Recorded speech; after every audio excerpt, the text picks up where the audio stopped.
ikibazo giherereye ni hehe? Aho ikibazo giherereye ni ukumenya ngo imvugo ishobora gukoreshwa uyu munsi ni imvugo ki, ugereranyije n'imvugo yagombaga kubikoreshwa muri 1994, imvugo ikoreshwa muri 2003. Ese imvugo tugezeho uyu munsi imeze ite? Niye mvugo yakoreshwa kugira ngo abantu be kumva ko ubatonetse? Kubera yuko ikibazo dufite nicyo kumenya kuvuga ibintu mu buryo budatoneka abantu. Icyo kibazo rero turaza no kukigarukaho tuvuga ibyerekeye VPRX, inshingano n'indi byo.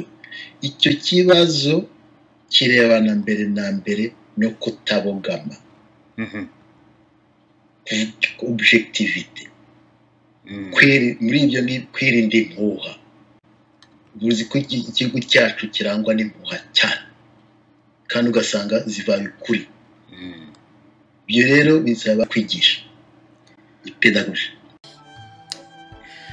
Turishyira hamwe ryihaye inshingano zo kuvugurura imvugo ikoreshwa muri iki gihe, tugerageza guhindura imyumvire y'abanyarwanda muri rusange no kurema umunyapolitike mushya bijyanye n'ibihe abanyarwanda bagishakisha ukuntu bakwigobotora ingaruka z'itsembabwoko ryibasiye abatutsi n'akandi kaga kose igihugu cyaciyemo. Bityo intego kaminuza yacu ni ugushyira imbere umuco w'amahoro, ubworoherane no kubabarirana, tuzirikana ko dusangiye ubunyarwanda. Izi nshingano tukaba twazigeraho binyuze mu kwimakaza ubwisanzure mu bitekerezo byubaka. Ibikorwa bya VPRX bijyanye n'inshingano twihaye bikubiyemo imishinga inyuranye mu rwego rw'itangazamakuru ryigisha uburyo abanyarwanda bakwiyunga nyabyo hashyizwe imbere ibiduhuza. Mu bikorwa by'ingenzi biteganyijwe harimo guhanga ibinyamakuru fatizo byanditse mu Kinyarwanda, mu Cyongereza, mu Gifaransa ndetse no mu Giswahili, gutangiza radio na televiziyo Ijwi ry'Amahoro, gushinga ikigo kaminuza cy'itangazamakuru no gushimangira demokarasi. Birumvikana ko umushinga nk'uyu udashobora gushyirwa mu bikorwa leta itawugizemo uruhare mu kuwushishikariza abaturage no kuwutera inkunga mu nzego zose. Bizasaba kandi ubufatanye bw'intiti n'inzobere mu byerekeye imbonezamubano. Hazakenerwa by'umwihariko inkunga zinyuranye ziturutse mu miryango mpuzamahanga iharanira ubwisanzure mu bitekerezo ndetse n'itangazamakuru bihamye.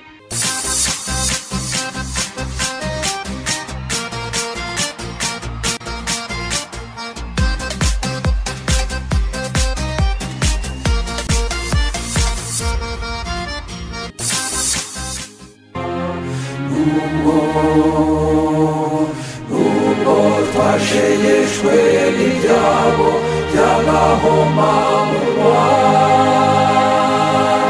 nubwo rubanda badukwiriye tuzatubura. Mana nubwo amahanga yavuze ngo tuzi kwicara gusa,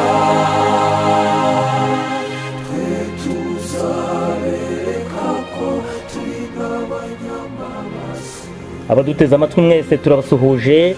Ikaze muri iki kiganiro cya VPRX cyo kuri uyu wa kane tariki ya 26 Gashyantare umwaka w'2015, dufatanyije na Siri, urugaga rw'abanyabwenge b'abanyarwanda baharanira ubunyangamugayo.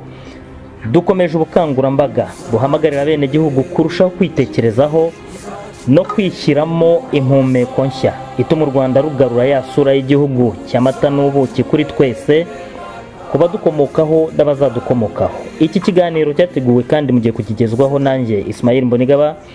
Uyu munsi ndi mu mujyi wa Drummondville ho muri Canada, haba mfashijwe na mugenzi wanjye Jean-Claude Murindabi. Jean-Claude, ndagusuhuje kandi nguhaye ikaze. Nongeye kugusuhuza Ismail, ndasuhuza kandi nabo turi kumwe bose muri iki kiganiro, ndabifuriza kumererwa neza. Urakoze cyane. Reka nanjye mpikaza abatumirwa bacu hano i Drummondville. Nicaranye na François Munyabagisha ndetse na Victor Manege Gakoko. Muri Leta Zunze Ubumwe za Amerika hari Emmanuel Senga, i Bruxelles hari Maître Innocent Twagiramungu, naho mu Busuwisi tukaba turi kumwe na Tarsis Semana. Tarsis Semana nawe nguhaye ikaze, namwe mwese abatumirwa bacu. Ikaze rero, insanganyamatsiko y'uyu munsi ni ikibazo cy'amoko n'ubwiyunge mu Rwanda. Umutumirwa kizigenza ari nawe uduhimbata y'ikiganiro ni Bwana François Munyabagisha. Mbere yo kumuha ijambo ariko nkaba nsaba mugenzi wanjye Jean Claude Murindahabi kutugezaho amakuru yaduteguriye ku Rwanda.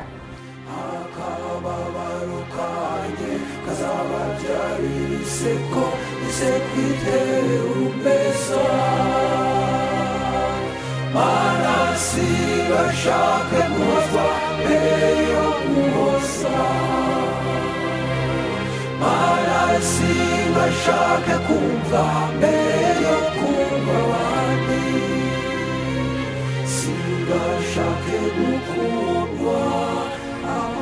Urakoze Isumaire, nk'uko rero wabivugaga, inkuru ya mbere niyo ngiye ijyanye n'ubumwe n'ubwiyunge mu Banyarwanda. Turanavuga muri make ku nkuru ijyanye n'amakenga agaragara ku Banyarwanda bakomeje kwibaza ku mpfu zimwe na zimwe, bo bakabibona nk'amarabira cyangwa ubwicanyi. Jean Claude Murindahabi, komisiyo y'igihugu y'ubumwe n'ubwiyunge iherutse gusohora iki cyegeranyo cyayo ku birebana n'aho abantu bagejeje ubwiyunge, yatangaje iki? Yego Isumaire, ubwo komisiyo y'ubumwe n'ubwiyunge mu Rwanda iheruka kwerekana aho igipimo cy'ubumwe n'ubwiyunge kigeze umwaka ushize, yavuze ko ngo Abanyarwanda bamaze kwiyunga kugeza kuri ku kigero cya 80%. Nyuma ariko nk'uko tubisoma mu nkuru iri ku rubuga rwa interineti rwa radiyo Ijwi rya Amerika, perezida n'umunyamabanga mukuru nshingwabikorwa bahagarariye iyo komisiyo y'ubumwe n'ubwiyunge mu Rwanda babwiye akanama gasesengura imikorere ya BBC ko muri documentaire, ni ukuvuga mu kiganiro cyiswe Rwanda's Untold Story, ngo ko habayemo ngo guhumanya amateka, ngo hagenderewe gusubiza inyuma igipimo cya 80% cy'ubumwe n'ubwiyunge bwari bumaze kugerwaho mu Banyarwanda. Bimwe mu byasabwe n'iyi komisiyo y'ubumwe n'ubwiyunge byumvikanisha ko hashobora kutazongera koroherwa ku banyamakuru bo mu mahanga kuba bagira icyo bakora gifite aho gihurira n'ubumwe n'ubwiyunge u Rwanda batabiherewe uburenganzira. Bavuga ko nk'umunyamakuru Jane Corbin wa BBC yaba ngo yarabaciye muri humye ku buryo ngo byabahaye isomo. Mu cyumweru gishize rero Isumaire,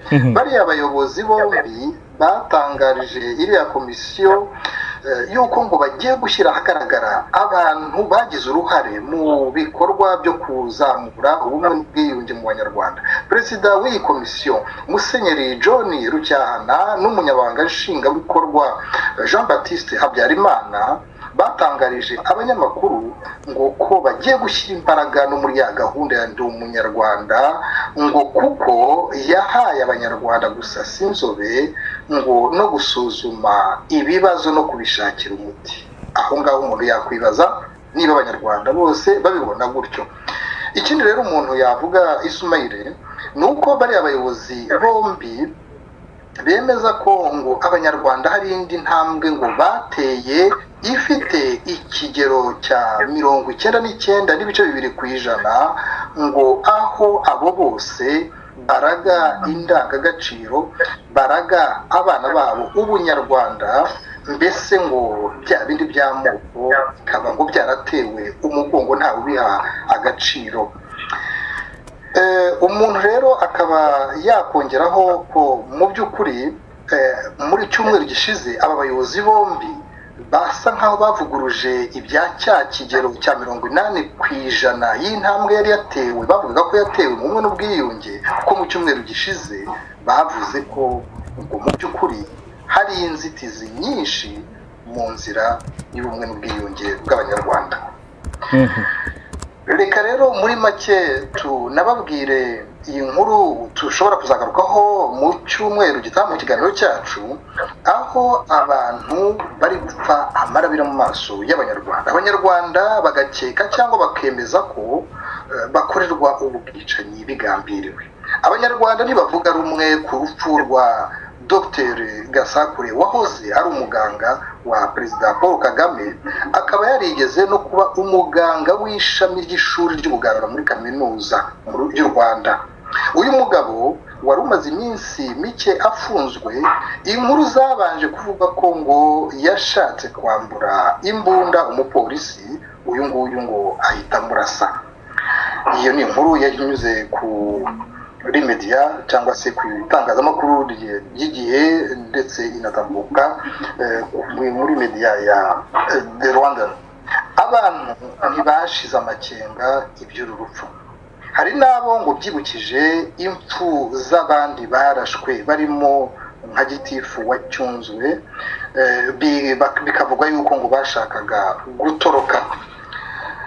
Mu mpfu zabereye abanyarwanda urujijo muri iyi minsi, murabyibuka yuko hanagiye havugwa urupfu rwa Rwigara Asinapol ndetse n'urwa Kapiteni Kayitare. Abavuga rero cyangwa se nabo bibera urujijo, kimwe n'abafite amakenga kuri izi nkuru z'impfu z'abantu banyuranye, banyuzamo nyine bakanibutsa ko imiryango mpuzamahanga y'uburenganzira bw'ikiremwamuntu nka Human Rights Watch kwitahwemye kuvuga ikibazo cy'iburirwa irengero ry'abanyarwanda, ndetse bamwe bakaba bicwa. Banibutsa yuko abarundi bemeje ko imirambo yabonetse mu kiyaga cya Rweru ko ari iy'abanyarwanda. Ahangaho umuntu yakwibutsa ko kugeza ku munsi wa none ubutegetsi bw'u Rwanda butaragira icyo bwemeraho ku bijyanye nyine n'iriya mirambo ivuga ko ari iy'abanyarwanda yabonetse mu kiyaga cya Rweru. Ismail, urakoze cyane Jean Claude. Iyo ibintu by'imfu z'abanyarwanda, abapfa, ababurirwa irengero, ababonwa mu imirambo iboneka mu nzuzi cyangwa se mu byobo rusange, ibyo byose ntago tugomba gukomeza kwifata nk'aho hari amayobera mu Rwanda. Bigomba kwemezwa yuko bikorwa ubutegetsi bubizi. Uza uyu munsi reka tuvuge kuri ibi bitangazwa na Komisiyo y'Ubumwe n'Ubwiyunge, ko mu Rwanda ngo abarenga 99%, ni ukuvuga nyine hafi 100% muri make, ngo baragabana babo ubunyarwanda, ariko nanone ngo kwiyunga byo bikaba bikiri kure nk'ukwezi. Mwe mu byisobanura gute? Ikibazo cy'amoko tumaze iminsi tukigarukaho dushaka kumenya inkomoko yayo, dusesengura imyiryane yashingiyeho n'ibindi. Reka tukigarukeho uyu munsi tuvuge ibi by'ubwiyunge. Komisiyo Nyarwanda y'Ubumwe n'Ubwiyunge ngo abanyarwanda bashashe inzobe. Reka ijambo turiho umutumirwa wacu mukuru François Munyabagisha. Mukomere Ismail, mukomere namwe bandi mwese dufatanye iki kiganiro n'abagusuhuje. Muragira muti umunsi tugiye kuganira ku muti w'ubwiyunge. Ubwiyunge mbese ubwiyunge bukaza ko ari umuti ku kibazo cy'amoko. Tumaze iminsi tuganira ku kibazo cy'amoko, twaje kureba amateka yabyo, nubwo hakiri byinshi byo kucukumburaho, tukareba tugafatanya n'abantu b'abanyabwenge bose, tukashyira ahagaragara imiterere yabyo uko yagiye aza. Hanyuma tuza kureba ibibazo, impamvu ayo moko atera ibibazo. Nibukije navuga ko mu mpamvu twaje gusanga atera ibibazo kubera amahano yabaye yitirirwa amoko cyangwa aturuka ku moko, uretse n'amahano kuvuga ko amahano yabaye n'amahano akibaho, kuko na n'ubu ngubu abantu bakomeza kwicwa, nubwo umuntu atavuga ko bicwa kubera impamvu z'amoko, ariko abantu barafatwa. Donc amoko twaje gusanga ko atera ibibazo kubera nyine ibyo bibazo bindi by'amahano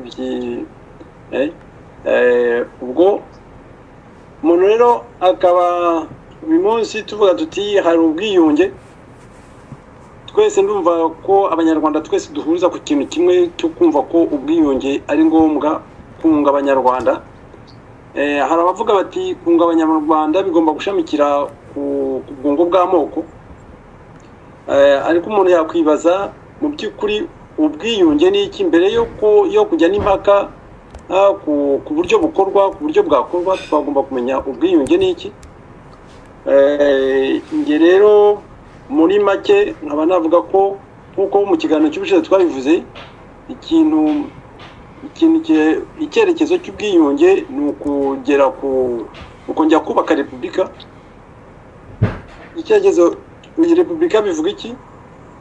Twabikunze kubivugaho ni akarima rusange, ni ibere rimwe abantu bose bonka kimwe bakaryongerera icyarimwe, nta kuvuga ngo barasimburana ngo vaho ndyonke nawe uzaza nyuma, ibintu nk'ibyo. Iyo niyo twavuga repubulika. Umuntu akaba yakwibaza niba ngubu turi muri repubulika cyangwa turi mu kindi kintu cy'ikigare gusa. Ngira ngo icyo cya nyuma nicyo ngewe mbona ko bimeze.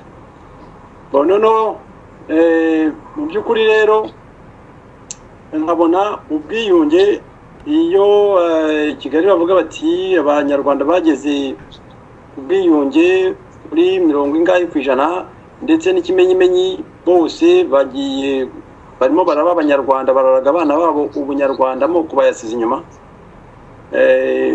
Iyo umuntu arebye neza asanga ibyo ari uguhenda abana, ari ukwibeshya, kuko nibyo abanyarwanda ntabwo bazahora mu moko, ntabwo bazahora bitwa abatwa cyangwa abatutsi cyangwa nk'uko na kera kose hari andi moko yabayeho, na mbere y'uko ayo moko abaho tuzamutse twasanga wenda bakanyarwanda bari 1 2 3 4 5 10, ntabwo bitwaga abatutsi cyangwa se abanyiginya, ariko ubwo abantu bagenda biyongera niko nanone havuka amoko, kuko ari amoko yavutse yaje asimbura andi.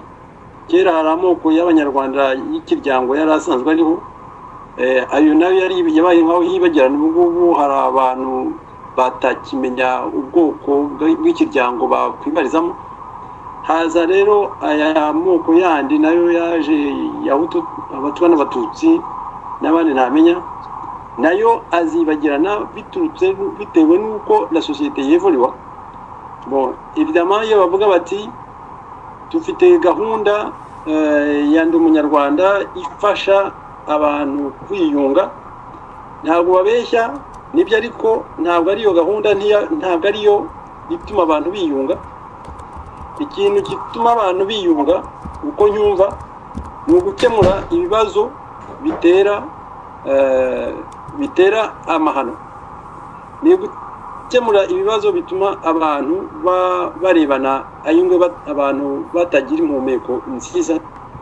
Ibyo bibazo rero dufatiye vuba aha ngaha, ibintu byabaye muri 94 ntabwo abanyarwanda tuvuga kimwe, ntitubyumva kimwe. Kwiyunga bisaba yuko dushobora kugira ibiganiro bituma tubivuga kimwe. Ndi umunyarwanda isaba umunyarwanda umwe hariya kugenda akajya kujya gusaba imbabazi cyangwa se guhakana iby'ubwicanyi bundi bukomeza kuba. Ibi ntabwo ariyo, ntabwo ifasha abantu kwiyunga. Dukeneye gusesa rwose, gusasa inzobe ibyabaye muri 94 bikomeza kuba ibyo by'urujijo. Barimo bavuga bati abantu barapfa marabira bikaba urujijo. Ibyo bintu tukabisesengura, tukabivuga, tukabyihwezaho, abanyarwanda tukagerageza kubibona. Abanyarwanda avuga birumvikana ko atari 100% abanyarwanda, mais abafite uruvugiro, abavuga ibintu, abandi twita les faiseurs d'opinion, n'abategetsi n'abashakashatsi, tukagerageza kubiha ifoto imwe twumvikanaho byibuze. Hanyuma ibyo rero kugira ngo bishobore guhinduka, hari ikindi kintu nanone tugomba kwibandaho, ni uburyo bwo kugira ngo abanyarwanda bagire impumeko imwe. Ubwo buryo rubangikanye mu buryo ubu ngubu u Rwanda rugenderaho. U Rwanda ufite ikibazo gikomeye cyane cyo kuba rugendera ku gisuti. Ni ukuvuga ubutegetsi bwavaho bahongeho, ubutegetsi bwavuye aho, bikurura ibi bintu byo kwicana. Niyo ubutegetsi butaba butisha umuntu, ariko abantu babona umuntu apfuye bakumva yuko bakinganga ko ari ubutegetsi bwamwishe, ni ikibazo gikomeye cyane. Habona rero ubwo bwiyunge ni mpinye kugira ngo tuzabugereho atari biriya byo gupfa kwivugira gusa, kuko umutegetsi wari wese atubura umubyizi we akavuga ko inshingano ze yazigezeho. Ariko rero abanyabwenge iyo tubisizenguye dusanga atari byo, kuko nta kuntu ubwiyunge buzaboneka umunsi, nzavuga ko bwabonetse umunsi abantu barengana bari mu munyururu bazaba bafunguwe, atari ukubafungura gusa ngo byo kuvuga ngo turabafunguye kugira ngo twiyunge, ariko bafunguwe abanyarwanda bose bumvise yuko abo bantu barenganye, gutyo hatazagira ukurizaho ngo aza amutunga urutoki ngo wowe ngo waranafunzwe. Abantu bumve bose yuko uwo muntu yarenganye, bumve yuko icyatumye uwo muntu arenganye kigomba kuvaho kitazagaruka. Ubwiyunge buzaboneka abantu bishwe, abantu bicwa, impfu zabo zisobanutse. Si ukuvuga yuko wenda tuzajya hariya ngo buri muntu, ariko byibuze nko mu rwego rw'igihugu tukamenya ko hari abantu bishwe bakicwa mu buryo nta buryo busobanuka bwo kwicwa. Ntabwo abantu bakicwa bataragombaga kwicwa, nta n'ugomba kwicwa. Ibyo bintu bikavugwa nta kubisimbuka ngo tugiye kwivugira ibindi, hanyuma ubwiyunge bukazaboneka nanone tumaze kumva kimwe ko ubutegetsi tugomba kwimika ari ubutegetsi bw'ibitekerezo, tugasezerera burundu ubutegetsi bw'igisuti. Urakoze cyane, ubwiyunge buzaba. Ndagushimiye cyane François Munyabagisha kuri iyi nshamake y'igitekerezo duhaye ku bintu birebana n'ubwiyunge hagati y'amoko mu Rwanda. Hari aho wigeze kuvuga uti amoko azagera aho yibagirane, ese ayo moko azasimbuzwa n'iki?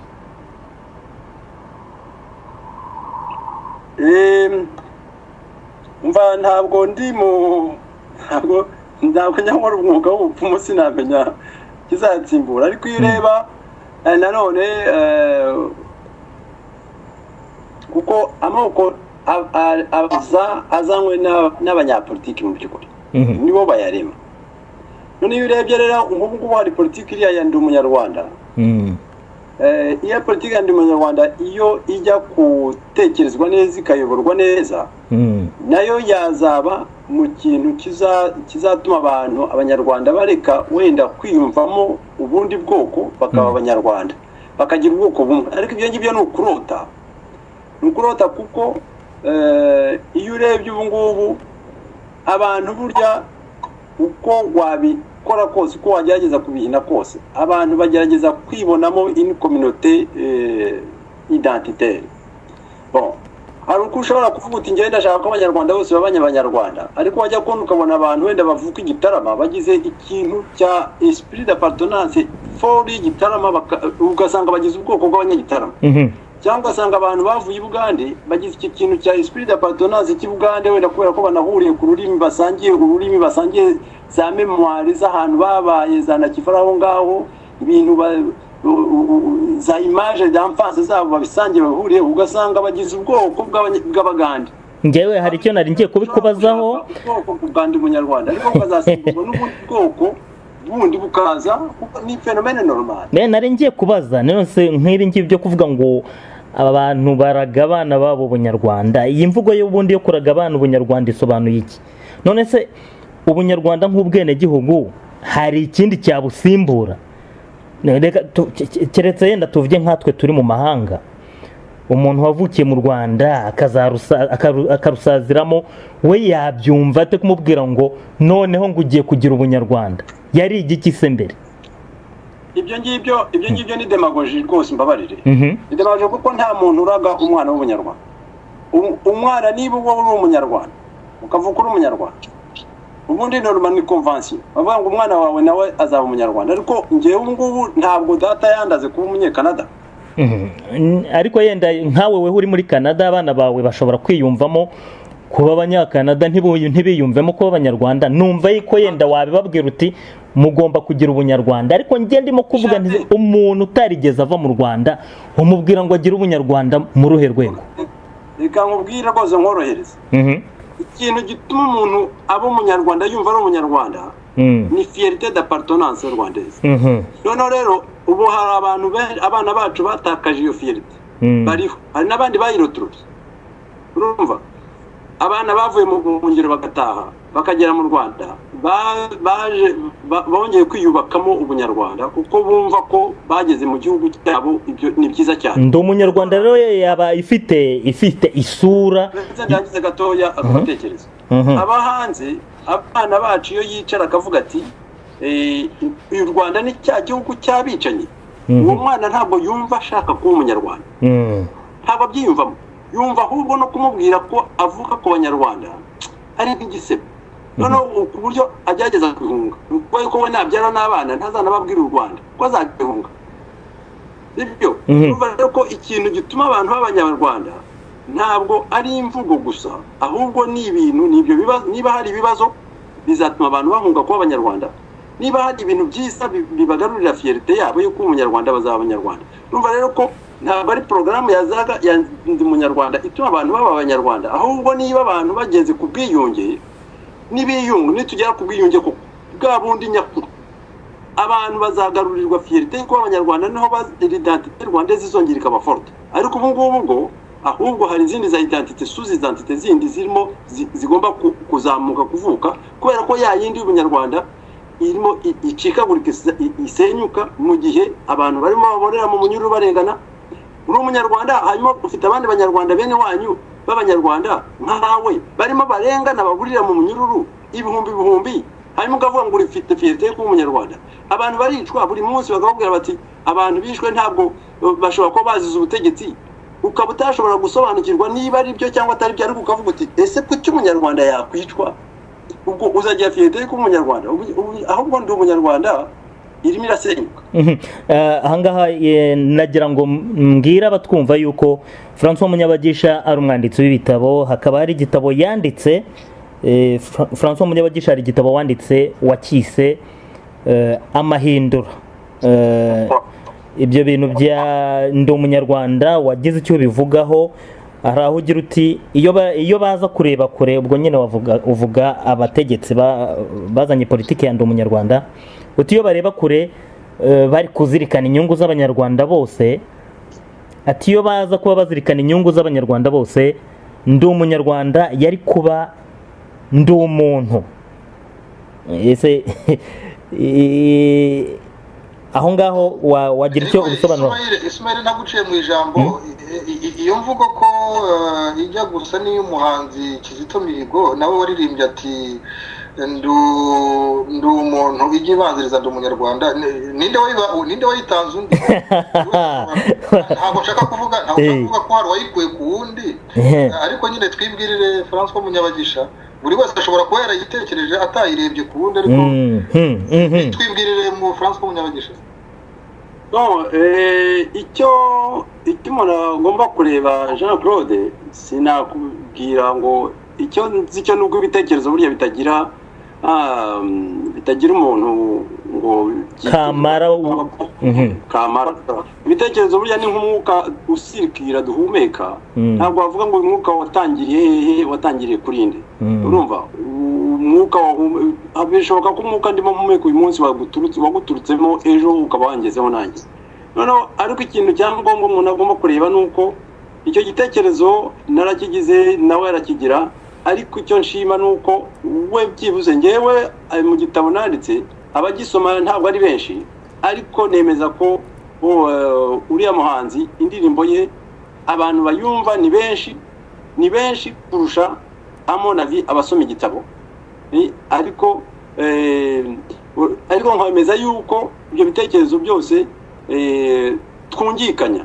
Noneho rero ku kibazo nanone Ismail yarabajije y'abantu bajya gutekereza ko ndi umuntu, kuko ubundi byo ntabwo dukeneye kuba abanyarwanda, dukeneye kuba abantu. None se ahangaha ndi hano ndi muri Canada, nzajya njyaho rero ngende ntera hejuru nikorera idarapo ngo ndi umunyarwanda, kandi nyamara none usange ni nkaho ndimo mbwira abo musanze ababwira abandi ko hano habaye u Rwanda, kandi nyamara kuba ndi hano ndi umuntu, nkamenya ko n'umuntu uri mu Rwanda ari umuntu. Ejo umwana akampamagara ati marume ngeneye minervari, amafaranga nakoreye hano nkayafata nkayohereza uwo mwana akiga mu Rwanda. Ejo mu gitondo u Rwanda ruti banyarwanda muri hanze mudufashe twubake itema hanaha, tukikora mu mvuga tugaryohereza. Urumva kuko turi abantu, nicyo kintu cya mbere. Noneho rero no mu Rwanda niba utegereje ko abantu ari abantu, ni abantu, icyo gihe uwo ari we wese uzabona uretse n'uwavukiye mu Rwanda ari mu Rwanda ni umuntu. Icyo gihe nawe kuko n'abari barubaka u Rwanda yaravukiye ahandi, ariko we nawe ntiyumvamo n'umunyarwanda, ariko ni umuntu kandi arimo arubaka u Rwanda kandi arafasha abanyarwanda kubaho neza. Icyo kintu tukigezeho twaza tureka kwireba mu ndorogamo y'abindi ngo twibone iby'abibone. None icyo gihe bizadukiza no kwibonamo amoko, kuko niba ntangiye ndi umunyarwanda nironda ngo ndi umunyarwanda, niki kimbuza se kwironda nko umuntu uvuka ku gitaramo munyagitaramo. Urakoze François Munyabagisha, reka nze mbe nkuretse gato mbaze Emmanuel Senga. Emmanuel Senga uracyahari? Ndakumva. Muri iriya mibare itangazwa na komisiyo y'ubumwe n'ubwiyunge baravuga bati 99 n'ibice 2% kuva hafi 100% baragabana babo Banyarwanda, ariko bagahindukira bakavuga bati ubwiyunge bwo ntaho buragera, buracyari kure nk'ukwezi. Ibyo bintu bishobora gukunda bite ko abantu baraga abana babo ubunyarwanda ariko amoko atariyunga?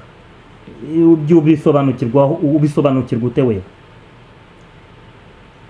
Urakoze bwa Ismail kuri icyo kibazo. Ntekereza ko yaba ndi umunyarwanda yaba ubwiyunge uko bikoreshwa muri kino gihe ntabwo ari politike, ni ibintu by'ibikangisho. Ni ibintu by'ibikangisho kuko iyo biza kuba politiki baba baratekereje ko aho kugira ngo ubwire umunyarwanda ko ari umunyarwanda ikintu gisanzwe kizwe azi neza, hanyuma inyuma yaho ugahishaho ibintu byo gusaba kubaha abandi, kubapfukamira abandi, bagakenerwa iminsi yo kwibuka abandi bagenerwe. Ibyo bintu bagomba kuba barabirebye bakavuga ati mbere yo kugira ngo tuzane ibintu bicagaguramwo abantu benshi twagombye kureba ikintu cya politiki rusange, nk'uko François Munyabagisha yabivuze, bakareba ikintu cy'ikintu rusange cyitwa repubulika, aho abantu bose bumva bisanzuye.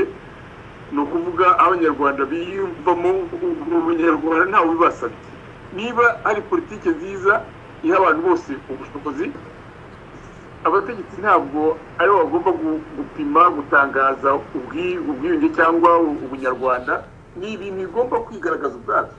Umuntu akumva ko afite uburenganzira kuri iki ngiki, ko uko abubona ariko yumva yisanga yumva ameze neza muri icyo gihugu ku buryo anagikunda. Nk'uko bagenzi banjye bari babivuze, ubu ngubu urubyiruko rurimo kubyiruka rufite ibibazo birebire, kuko hari rumwe bumva rwose rudashaka no kwitwa abanyarwanda koko, kubera ko bumva ko umunyarwanda ari igisebo, ni ukuba mu gihugu kuba umuntu w'igihugu cyicana gisumbanya abantu. Ibi byose ahubwo byagomba kugera ku gutekereza ko kurema ireme noneho ritari iby'ubunyarwanda, ritari iby'ubwiyunge, bagatekereza politiki rusange y'igihugu.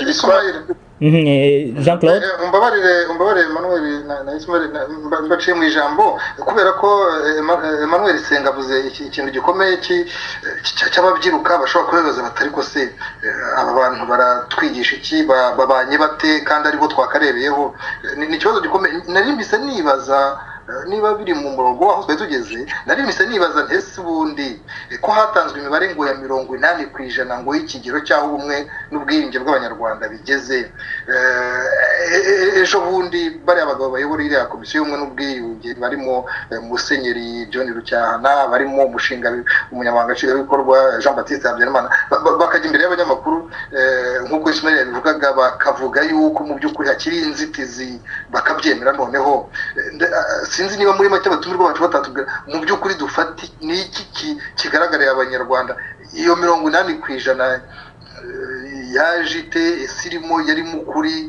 ese mwabonye yuko hari no mu nkuru twumvise hari aho bavuze yuko ngo iyo 80% igiye gusubizwa inyuma n'ibiganiro byagiye binyura ngo kuri BBC mwebwe ubwanyu mu by'ukuri ubwiyunge bw'abanyarwanda bwageze kuri 80% mu by'ukuri ukuri n'ukuhe inzitizi nizi ikibazo kimeze gite wenda muri makeya noneho ahubwo tukareba n'uburyo tukaza no kureba uburyo ibintu byagakemutse ntabwo twigeze duha ijambo Victor Manege Gakoko wakoze Jean Claude umbabare kwa ntangiye kubiseka uko yewe ibintu byerekeye imibare muzi ko bisigaye bitenkeke mu Rwanda nta kuntu wakwihandagaza ngo uvuge iriya mibare nka kuriya utakoze ibyo bita sondage kandi igakorwa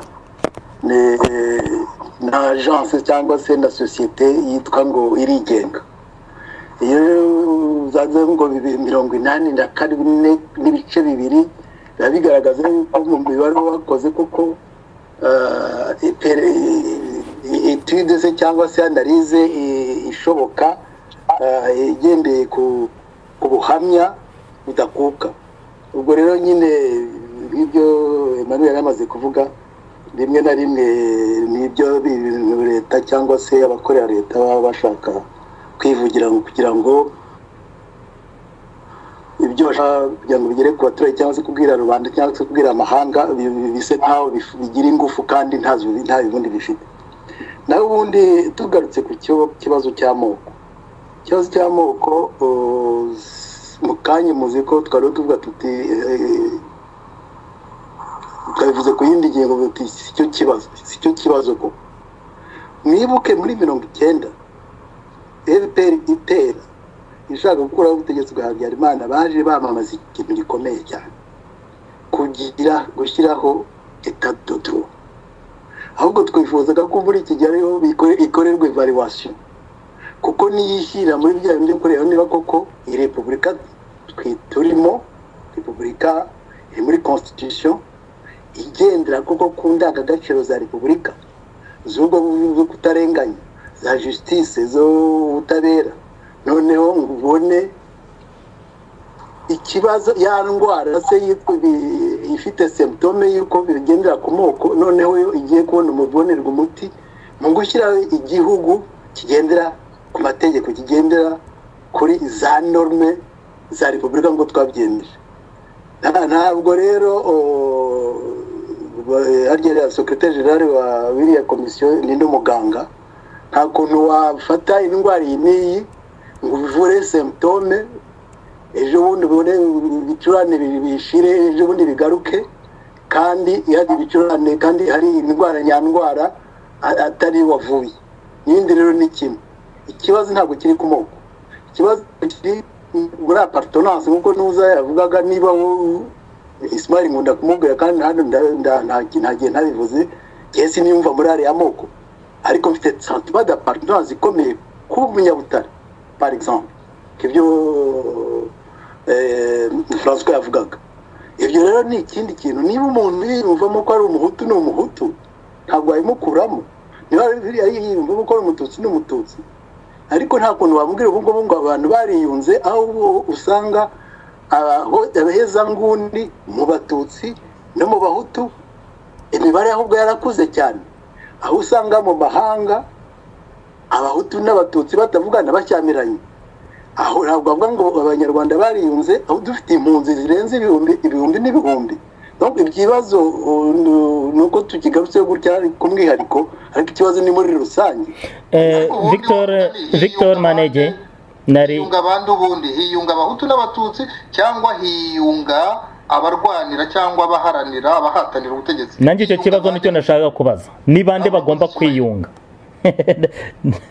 icyo kibazo nicyo nashaka kwibaza nanjye Jean Claude.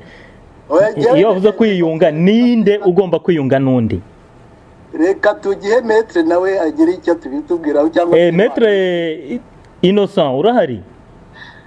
Ntabwo ari ku murongo, turacyari kugerageza ku murongo wa telefoni, ariko ntibyabuza ko yaba Emmanuel Senga cyangwa François Munyabagisha buri wese muri make yatubwira, kuko hari ikintu cyiza Victor yaragerageje kutumurikiraho atubwira tubuse kuko ibibazo by'amoko yego ntabwo ari umwanya wo kubihakana, ariko se abavuga ko bahunze bagiye kwicwa cyangwa se abishwe no muri nyuma ya 1994 n'ubu ngubu ejo kumva ngo umuntu yishwe, ntabwo hicwa abahutu gusa, ntabwo hicwa abatutsi gusa, ntabwo upfa kubogeranya ikibazo n'ubutegetsi. Ibyo ni ibintu bitugaragarira mu mpunzi, harimo amoko yose, nicyo ngira ngo Victor yaratangiye avuga. Ariko se mu by'ukuri hiyunge abahutu n'abatutsi cyangwa hari abandi bagomba kwiyunga, yaba François Munyabagisha cyangwa Emmanuel Senga? Boreka komeza François. Reka nanjye hanyuma mukuru wanjye yaraza ku yego anira. Sibye Emmanuel, ndakwemera rwose. Ikibazo ni cyiza Jean Claude. Icyo kibazo rwose yika ko n'abavuga ubwiyunge uwo ari wese ubwiyunge agomba kubanza guhera kuri icyo kibazo. Hari umuntu sinibukiziranje neza cyangwa wenda wambwiye ati ni umudamu wambwiye ati njyewe ntabwo nkeneye, maze ni umudamu witwa Bertilda hano mu Mariale, ambwiye ati njyewe nariyunze ntabwo nkeneye kwiyunga, ntabwo mbikeneye, nta muntu ufitanye ikibazo nawe, ati nariciwe nihaye amahoro yanjye, nta muntu ufitanye ikibazo nawe, ntabwo nkeneye ubwiyunge. Byumva? Ariko nyamara kukibazo ati abahutu n'abatutsi bakeneye kwiyunga, nibyo bakeneye kwiyunga. Ibyo uvuze uti abahutu abatutsi baricwa n'iki byose, ariko ikibazo nuko hari abantu biyumvamo ko ari abahutu, bakaba n'abandi bantu biyumvamo ko ari abatutsi. Abo bantu bakaba batabona kimwe, bakitana ba mwana twavuga, bamwe bakumva yuko ikibazo bagitewe ngo n'abandi abo rero bakeneye kubona ukuri kw'ibintu, bakamurikirwa bakerekwa uko bo babyishushanya ko atari byo, noneho bagagira impumeko nziza, ubundi bagakenerwa no kwigishwa ko mu by'ukuri amoko kuzirana amoko cyangwa se ngo kuziza undi ngo nuko yaba yarakwiciye cyangwa ugize ati ko atari byo, ko buri muntu wese agomba kwiha amahoro akiyunga nawe ubwe, kuko ubwo hari abo bambere navuze bagomba kwiyunga, n'umuntu ku giti cye agomba kwiyunga nawe ubwe, kuko burya umuntu urenganya undi ngo yaramwiciye nawe uwo muntu aba afitemo uruhare, kuko niwe uba wikoreye umugoko akaba adashobora uwo mutwaro kuwitura. Ngaho mbere yuko Emmanuel akunganira, nagira ngo wenda ngira icyo mvuga ku byerekeye ikiganiro Perezida wa Repubulika Paul Kagame yigeze gutanga mu rubyiruko, akaba yarahamagariye abana b'abahutu gutinyuka bagasaba imbabazi abana b'abatutsi, ngo bakabikora mu izina ry'ubwoko bwabo bw'abahutu, ngo kubera ko icyaha cyakozwe na base cyangwa na basekuru. Ibyo ngibyo urumva yuko turamutse tuvuze yuko ikibazo kitari amoko, twaba ari twebwe tubyishyiramo, ariko mu rwego rw'ubuyobozi bo babibona batyo. Batinyuke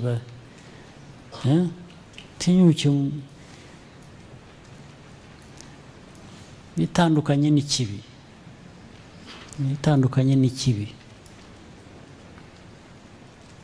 bose bitandukanye n'ikibi, batinyuke babivuge. Umuntu azica yice mu izina ryawe, yice uceceke, kubera iki? Niyo waba utarishe, ahubwo ngewe mfite ikibazo nawe, ngewe naba ntari mubishe ukajya gukoresha izina ryanjye ngo wice, nakwica nanjye. yes ntabwo nakureka naho ibyindi by'isoni ngo abantu baratinya kuvuga wowe niba utarishe ngo unahaguruka ubisabire imbabazi haguruka usabire imbabazi abishe mu izina ryawe nawe uvuga uti ntabwo bikwiye kubaho erega jewe niyo ngiye hanze hatari mu banyarwanda mbwira abanyamahanga ntimutubabarira abanyarwanda twakoze amarorerwa nanjye nishyiramo kuko nanjye ndi umunyarwanda ngira ngo abenshi muri abo bana bavutse na nyuma ya jenoside cyangwa se bari bakiri ibitambambuga igihe imivu y'amaraso yatembaga none Emmanuel ugira tubwire ese ubwiyunge bushoboka kuba gahunda ireba abantu babayeho nyuma y'amahano Ismail wakoze mbere yo gusubiza ndetse n'icyo kibazo nagira ngo ngaruka ku cyo mwarimu ikibazo nyamukuru muvuga muti hiyunga abandi ibyo dukurikira mu Rwanda rwacu ibyo dukurikira mu bikorwa n'abanyapolitike mu byandikwa mu bivugwa usanga abategetsi bajya bitakuma bati abaturage bamaze kwiyunga ku rugero rwa kangahe wagira ngo abategetsi bo ntibagomba kwiyunga abaturage nibo bagomba kwiyunga hano hari ikibazo cya mbere ibyo babivuga bahereye ngo kuko abantu bamwe bafunguwe bemeye ibyaha hanyuma leta irabafungura hanyuma basubira guturana n'abo biciye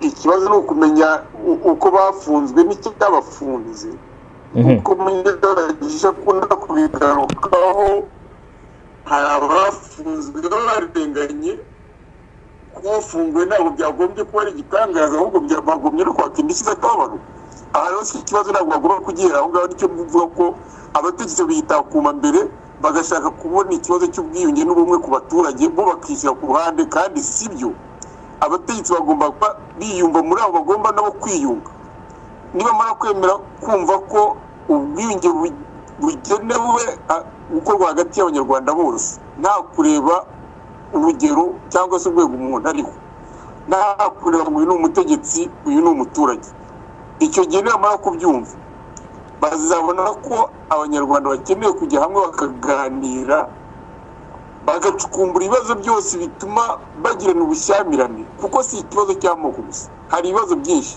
bituma abanyarwanda bagirana ubushyamirane byose bigaragara ko kugabana ibyiza by'igihugu ibyo bibazo nibateganya inama niyabone ku buryo bwo guteganya inama abantu bakabivuga bose iyo mvuga abantu si ukuvuga abantu bose ko bazahahurira hazaba hari abahagarariye abanyarwanda yenda baje mu rwego rw'amashyaka mu ntumwa z'amashyaka mu ntumwa z'amashyirahamwe mu ntumwa z'abanyarwanda baba hanze y'u Rwanda abegamiye kuri leta n'abatavuga rumwe n'abayishyigikiye cyangwa n'abatavuga rumwe na leta mu ntumwa z'ingabo z'abapolisi cyangwa se inzego z'umutekano mbese buri kushe ya sosiyete nyarwanda nishobora kohereza abayihagarariye muri iyo nama igomba guteganywa kuko ibyo kuvuga ngo ubumwe n'ubwiyunge bizakomeza bivugwa ariko ntibizagerwaho igihe cyose bitazaba biturutse mu banyarwanda ntabwo bituruka mu banyarwanda bituruka mu bategetsi wagira ngo bahe umukoro abanyarwanda ngaho ni mukoro ubwiyunge twebwe mutwihorere ntabwo bishoboka none nka kiriya cyo kuvuga ngo abana basaba imbabazi mu izina ry'ibyaha byakozwe n'ababyeyi babo urumva byo bizasobanurwa gute iyo natangiye mbivuga ko ari igikangisho ni igikangisho babonye cyoroshye cyo kugira ngo kubera ko birazwi ko urubyiruko nirwo rufite imbaraga nyinshi ndetse mukurikije ibyo uriya muhungu Alain Patrick Ndege yavuze ko ruri muri 70% z'abaturage icyo gice cy'abaturage bagomba kugikanga kugira ngo mbere na mbere kitazatinyuka gukora ibintu by'imyigaragambyo ikindi bagicemo ibice bibiri kimwe kigomba guha cyunamye ikindi kigenda cyemye noneho ni ya politiki isanzwe yo kuvuga ngo reka mbagabanye mbayobore nta kintu uko bacamo ibice kugira ngo bayobore ni muri ubwo buryo yatekerejwe ntabwo ari mu buryo bw'ubwiyunge sivupe nta na rimwe biri mu buryo bw'ubwiyunge zifashisha agahinda n'akababaro nagize abandi ibyishimo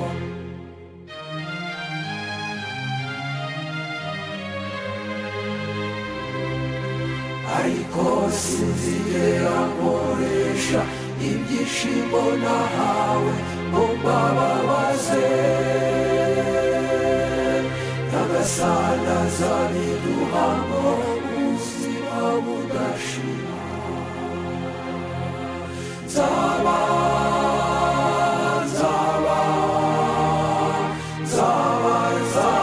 igikoresho cy'amahoro y'Imana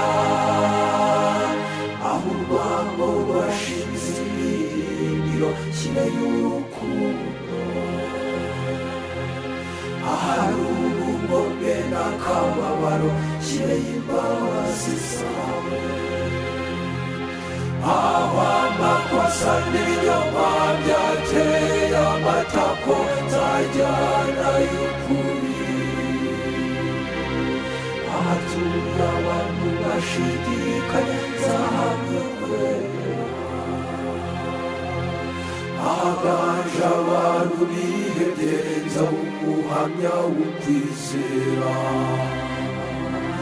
aho umwijima n'ibibi byawo byateye intebe nzahatunga urumuri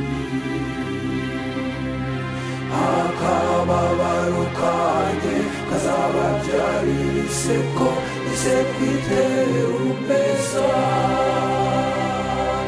manasi bashake guhozwa mbere yo guhoza manasi bashake kumva mbere yo kumva abandi singashake gukundwa Semana Tarsisi ntabwo uracyahari ntabwo twamuha ijambo arahari Semana Tarsisi Semana yakagombye kuba ari kutwumva kuko ndabona umurongo ufunguye Semana wabutwumva ndabumva neza 5-5 yego Ismail ubundi ikintu cy'ubwiyunge ntabwo ari ikintu umuntu ashobora gukura mu mufuka ngo abe yahereza undi mu ntoki nta nubwo ari itegeko ry'umucamanza cyangwa se ijambo rya perezida bishobora kuzana ubwiyunge ibyo nuko bigomba kumvikana none ubwiyunge numva yuko ari impumeko igomba kuva mu mitima ikajya mu yindi ese aha nagira ngo mbabaze nk'ibintu bigomba gukorwa kugira ngo abantu bagere kuri iyo mpumeko Semana urabyumva ute ndabumva ikintu gishobora gukorwa kugira ngo abantu bagere kuri iyo mpumeko y'urukundo n'ubwubahane n'ubwumvikane n'amahoro mbere na mbere no kuvugisha ukuri no kugira ubwisanzure mu mutima nama wawe ibyo bintu rero nibyo bibuze mu Rwanda nubwo Emmanuel yaravuze ngo abategetsi bavuga yuko babwira abaturage ngo biyunge ariko abategetsi bo ntibiyunge abategetsi ni bande abategetsi ni bari abanyomba 10 ni bari aba ministre ni bari ba meya abo bose ni abategetsi no kuvuga ku rugero rwarwo rwose twashakaho ubwo butegetsi muranyumva abantu bose rero bose abo bategetsi tuvuga ari ba nyomba 10 ari abakuru b'imidugudu ari abakuru b'imirenge ari ba meya ari ba ministre n'aba president bose ni abaturage b'igihugu ubwo bwiyunge rero burabareba so kuvuga rero Emmanuel ibyo yararimo kuvuga ndabitsindagira kuko nibi abo yavuga ngo abategetsi bavuga ngo abaturage ni mwiyunge ariko bo ntibiyunge abashatse kuvuga abandi bashatse kuvuga abaminisitiri bonyine gusa n'abameya ariko babandi bo hasi bakoresha bagize ibikoresho bavuga no kuvuga ngo hariya rero niho ikintu kigaragarira yuko barabibabwira ngo ugende mwiyunge bakabikora ariko bitavuye mu mutima nama ikintu rero cyo kugira ubwisanzure ukavuga icyo utekereza ukagira umutima nama wo kuvuga ati iki ngiki muratubeshya ntabwo ari cyo kiramutse kibaye mu Rwanda ubwiyunge bwagerwaho ariko ku byerekeranye none ngo abagomba kwiyunga ku rubyiruko kuri abo bana bavutse nyuma y'amahano cyangwa se bari bitambambuga ibyo birashoboka mu muco nyarwanda byahozeho abantu mu izina ry'umuryango bashobora gusaba imbabazi no kuvuga abahutu bashobora kujya hariya bakavuga bati umuryango wacu wabaye ikigoryi dusabye imbabazi abatutsi n'abatutsi nabo bakatahariya bagasaba imbabazi abahutu ariko se abo bantu baba bahagarariye umuryango w'abahutu baturuka he? abo bantu baturuka mu byiciro byose ntabwo mvuga gusa n'abatutsi byaturuka mu byiciro byose bitewe muri bwa bumwe n'ubwiyunge wa mutimanama n'ubwigenge bwo kuvuga icyo utekereza ntawe ugushikamiye n'imbunda n'igisuti. Icyo gihe byose byava muri ba bandi ba Nyombakumi bikagera kuri ba meya bikagera kuri ba minisitiri n'abandi bose abantu bakabwizanya ukuri. Ibintu byabaye mu Rwanda hari abantu bavuga bati habaye ubwicanyi ariko no kwicana. Bamwe bakavuga bati abahutu bisha abatutsi nibyo ariko n'abatutsi bisha abahutu. Ese mujyaga ko abantu babyumva gutyo mu Rwanda? Nicyo kintu nabaza yenda Victor Manege. Mbere yuko ubwira Manege reka ndangira igitekerezo ku byerekeranye n'abo bantu bagomba kugira ubwo bwiyunge. Kuvuga ibice bibiri by'abanyarwanda ari abahutu bagombye gusaba abatutsi imbabazi n'abatutsi bakabasaba imbabazi kuko bose bariciranye. Abahutu bisha abatutsi nabo bica abahutu n'ubu bagikomeza. None icyo byatuma ubwiyunge bubaho kandi tukagera ku mahoro arambye. Nkeka yuko yenda impamvu bamwe bumva gusaba imbabazi cyangwa se ubwiyunge budashobora gushingira ku bwicanyi bwabaye ku mpande zombi, bamwe bumva yuko ngo byaba bipfobya itsembabwoko. Victor Manege icyo kintu gitekerezaho iki? Ariko Ismael rero ntago bipfobya itsembabwoko. Ese habaye itsembabwoko ubwoko butabaho? Icyo kintu mujye mukibaza abavuga ngo habaye itsembabwoko batsembe ubwoko butabaho. Ntibemeze ko habaho ubwoko bw'abatutsi n'abahutu n'abatwa ndetse n'abandi bibivange, hanyuma noneho twemere yuko abantu bibisha ubwoko bumwe n'abandi bakaza kwihimura dusaba aho ngaho yenda nagira ngo ngire ntuza information ntangaho nuko cyakora kuko byashyize abantu benshi mu rujijo. FPR igifata ubutegetsi yavuze yuko mu Rwanda nta moko abaho, irabyigisha abanyarwanda barabyemera birafata, ndetse n'abanyamahanga bose bumva yuko mu Rwanda nta moko, nta bahutu, nta batutsi, nta batwa bagihari, ndetse hari n'amashyirahamwe nibuka yatezaga imbere abatwa bayakuyeho rwose bavuga ngo ibyo bintu ni ukuzana amacakubiri. Gusa rero icyaje gutungura abanyarwanda nuko mu mwaka w'ibihumbi 2013 abantu bose batunguwe no kumva yuko guverinoma yateranye ikavuga iti mu Rwanda habaye icyaha cya jenoside, kandi iyo jenoside yakorewe abatutsi ikaba yarakozwe n'abahutu. Ubwo rero ikintu cyitwa ubwoko cyaragarutse muri politiki y'abanyarwanda, nta wabihakana. Igisigaye ni ukumenya ese, nicyo nari ngiye kubaza Victor, ntese niba hari abantu bavuga bati ubwoko bwaricanye, abahutu bica abatutsi ariko haza n'abatutsi bica abahutu, ese ibyo bintu haba hari abafite ubwoba bw'uko byaba bipfobya jenoside? Ese kuvuga yuko abatutsi haba hari abatutsi bisha abahutu byavanaho kuba jenoside yakorewe abatutsi yarabaye? Victor, turacyari kumwe?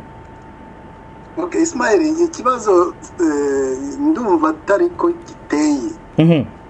Kuko urabona nkuko natangiye ndivuga igihugu repubulika, inzego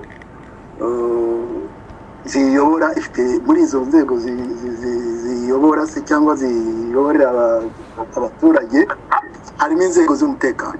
Dufata urugero rwose tuvuge ibintu uko biteye muri 1994 iyo interahamwe zitangira gufata imipanga zigatangira gutema abanyarwanda babitira yuko bafite ubwoko bw'ubututsi, sibyo? Ari abatutsi.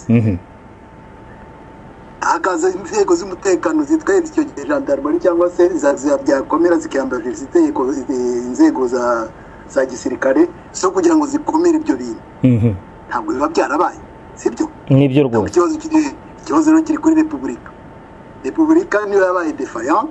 Inzego za repubulika inzego za leta nizo zitaje gukora akazi kayo, niyo mpamvu jenoside ntabwo yakwitirirwa aba n'aba ahubwo koko urebye jenoside yakwitirirwa leta muri rusange, leta icyo gihe. Kwiyunga rero ni gute? Kwiyunga giye uko mbibona kandi numva twaragiye tubiganiraho kenshi, ni repubulika yagombye kwiyunga n'abanyarwanda.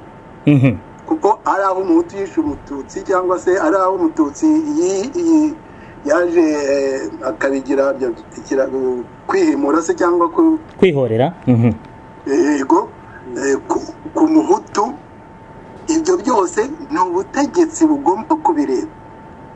Aha rero tudashatse kuvuga ngo ni abantu se n'aba cyangwa se ni minisitiri kanaka, ni repubulika igomba kwiyunga bwa mbere n'abanyarwanda, ikerekana yuko itakoze akazi kayo, noneho bikaba umuco, ikabishyira mu muco wayo mu butegetsi bwiza muri leta de droit, yuko umunyarwanda uwo ari we wese uzagira uhohoterwe kubera idini, kubera uko areshya, kubera ubwoko se, kubera uko asa cyangwa se kubera umutungo, atahohoterwa kubera idini, kubera uko yitwa. Aho ngaho Victor, reka nze nkubaze ikibazo. Ikibazo dufite buretse rero nagira ngo nkubaze niba ari leta igomba kwiyunga n'abanyarwanda, ni ukuvuga ngo ubutegetsi bukuru, guverinoma yenda ikavuga akaba ari ifata iyo responsabilité, ikavuga iti twahohoteye abanyarwanda, twishe abanyarwanda. Na Kagame hari ahantu yabivuze ati iyo ngiye mu mahanga ati nanjye mvuga yuko twakoze ishyano ati nk'abanyarwanda, sibyo? Ariko mu by'ukuri guverinoma cyangwa se leta iramutse ivuze iti dusabye imbabazi, yavuga yuko yakoze itsembabwoko ry'abatutsi, nicyo kigeza kivugwa kugeza ubu. Ese abandi bapfuye bazira ko ari abahutu bo bazavugwa bati? Ismail, aho hantu uvuze ni Perezida Kagame yarabivuze, yavuze ko abivuga mu mahanga, ariko ntibihagije. Muzarebe muri amateka y'ibigo aribyo byose, iyo responsabilité iyo ifashe leta, ni leta reka tuvuge ko ariko leta iyo mu gifaransa baravuga ngo ya les institutions mais derrière les institutions les hommes. Uhagarariye institution niwe mu izina rya institution usaba imbabazi. Rwose Perezida wa Repubulika agomba gusaba imbabazi abanyarwanda mu izina rya Repubulika. Mbega ni nk'uko ubundi se ko ubutegetsi bwahindutse mu Rwanda, bivuga yuko imyenda yari kuri regime ya Habyarimana yari yarafashe abo ngubu batayishyuye, barayishyura. Ni muri iyo sanse rero niko narwo rugero rwiza. Noneho bigasaba bikagusha kuki Repubulika itashoboye kurengera abana bayo, habaye ibibazo yenda bibaye hagati yabo. Nicyo kibazo ndumva ariko aro twaganisha. Reka mu byerekeye rero, byerekeye kwiyunga, birumvikana yuko bizakomeza kuba gufata isura y'amoko, kuko niba guverinoma yaravuze ati abahutu bishe abatutsi, ariko nta hantu ivuga yuko abatutsi bishe abahutu, ubwiyunge buzagenda bute? Emmanuel Ismail gato niweho François technology irangubutse wari wihereye ijambo. Bon, donc nunganiye ibyo Victor amaze kuvuga, uravuga uti leta, guverinoma, ubwo nanone tutandukanye burya leta na guverinoma ntabwo ari bimwe, ariko ubutegetsi bugasaba imbabazi ku mahano yakozwe kubera ko Repubulika itashoboye kubaho koko. Ariko gusaba imbabazi ntibihagije, ahubwo abanyarwanda, leta n'abanyarwanda bose bagomba gufatikanya, tukongera tukarema ya Repubulika, tukayigira Repubulika nyayo koko. Ubu ngubu twitwa ngo turi muri Repubulika, tukomeza kugendera mu kintu cy'uko ngo ni Repubulika kandi atari Repubulika. Ko Repubulika, ese ubu ngubu turi muri Repubulika ho mu Rwanda, ntabwo turi muri Repubulika. Kuyaba twari turi muri Repubulika, ntabwo baba barashyize imbere interuro yo kuvuga ngo abantu basaba imbabazi, ahubwo baba baragiye kujya kuvura Repubulika, bakajya kuvura aho irwaye bakahasesengura, aho ngaho akaba ariho batera urushinge. Aho irwaye rero ni hehe? Tujya tubiganiraho, aho niho tugomba kugaruka. Ubushize twaravuze ngo dukeneye indi projet de société. Aho rero ni usanga abanyabwenge nabo natwe dufitemo uruhare rukomeye cyane kuko igihe tutasesengura ngo twerekane uko ibibazo biteye naho n'imitako igomba guturuka abantu bagakomeza kugendera mu cyuga cyo kuvuga ngo kuvura za symptome nk'uko Victor avuga mu mwanya ati uravura ibicurane wakomeza kuvura ibicurane uvura ibicurane ibikomeza biza hanyuma wowe ntugeraho wibaza uvuta ariko ndimo ndakora ibiki noneho ku kibazo nanone kugira ngo ubwiyunge buzava mu moko ntabwo ari byo ko ubwiyunge nanone bugomba gukorwa hagati y'abanyabwenge n'abanyarwanda kuko mu gihe ibibazo by'u Rwanda bikomeza kwerekanirwa mu ndorerwamo y'amoko kandi atariho biri ibibazo bihari ni ibibazo existentiel. François Munyabagisha mukanya ni wowe uravuze uti abanyarwanda bagomba gusasa inzobe. Musenyeri Rucyaha nawe yarabivuze ati abanyarwanda bashashe inzobe ariko wowe uravuga uti bagomba gusasa inzobe. Ni bande abo bantu mu gihe tureba ibibazo mu gihe turimo kuvuga ibibazo by'amoko? Narindi mumbaza François kugira ngo dusobanurire ku cyo yavuze cyo gusasa inzobe. Ni bande? Abanyarwanda ni bande? Iyo mvuga abanyarwanda kenshi ntabwo mba mvuga wa muturage wo ku musozi babwirimo babwira ngo nahinga umuceri kandi we yaramenyereye kwihingira ibijumba. Uwo muceri yita ngo ni amagi y'ibimonyo yego wenda ikafu yaryamye. Mbavuga cyane cyane ndavuga abanyabwenge mbere na mbere abantu abacurabwenge abantu bagomba gusesengura ibibazo bagasesengura uko biteye bakavuga ibintu uko bimeze nta guca inyuma nta kubeshya bakagezana ukuri. Amahano yabaye bakayerekana mu ishusho yayo batarya iminwe batarya ruswa bakagira n'impamvu zayo uko zatuma. Duha urugero rw'ukuntu babivuga. Duha urugero rw'ukuntu babivuga kugira ngo rwose bye mu mitwe y'abantu. Ikintu cya mbere bagomba gukora tugomba gukora ubushakashatsi. Wabona mu mwanya kare Victor yaravuze ati barimo bavuga ngo bwagezweho ariko ntabwo ubwirunge bwagerwaho waza ngo bivuge gusa kubera ko bitekereje utakoze ubushakashatsi ngo ukore aya Victor yaravuze ngo ukore za enquête za sondage scientifiquement objectivement soutenable. Bon c'est ce qu'on bivuga mu Kinyarwanda ariko nukuva yuko mu banyabwenge tugomba gusesengura bya bibazo tukabihera mu mizi. Urabona bya bibazo by'amoko tukerekana ukuntu amateka yabwo uko bayavuga tukerekana ko atari byo tukazana ubumenyi bwacu bwa Kinyarwanda buri proche y'ukuri kwabyo. Ibibazo amahano yagiye atuma ayo moko atera ibibazo ayo mahano icyayateye le cause zayo tukajya kuzireba tukazanaliza tukazisesengura tukazigaragaza noneho tukerekana mu by'ukuri ukuntu izo cause izo mpamvu le cause ni iki icyabiteye tukerekana n'ukuntu tugomba kukigorora kukikosora. Ibyo ni ibintu bigomba gukorwa mbere na mbere n'abanyabwenge hanyuma bagakorana n'abanyamakuru nabo bakabihumeka bakabyumva. Abo banyabwenge n'abo banyamakuru nabo bakaza kubigeza ku bantu nanone b'abanyapolitiki nabo bakabihumeka.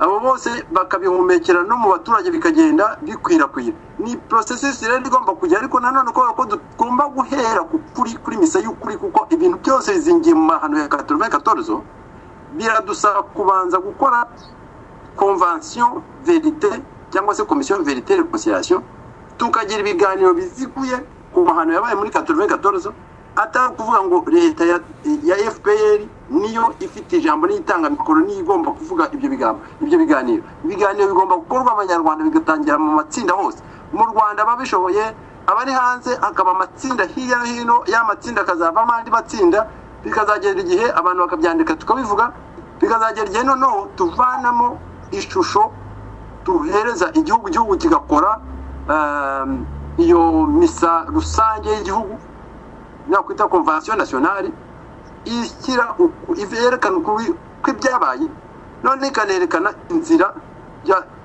y'igihugu gishya ya repubulika nshya tugiye gushyiraho n'uburyo iyo repubulika izategekwa. Ismail, reka nongeramo akantu gato ubwo peut-être ariko ndasaba abazi ikinyarwanda kuza bitradwiza.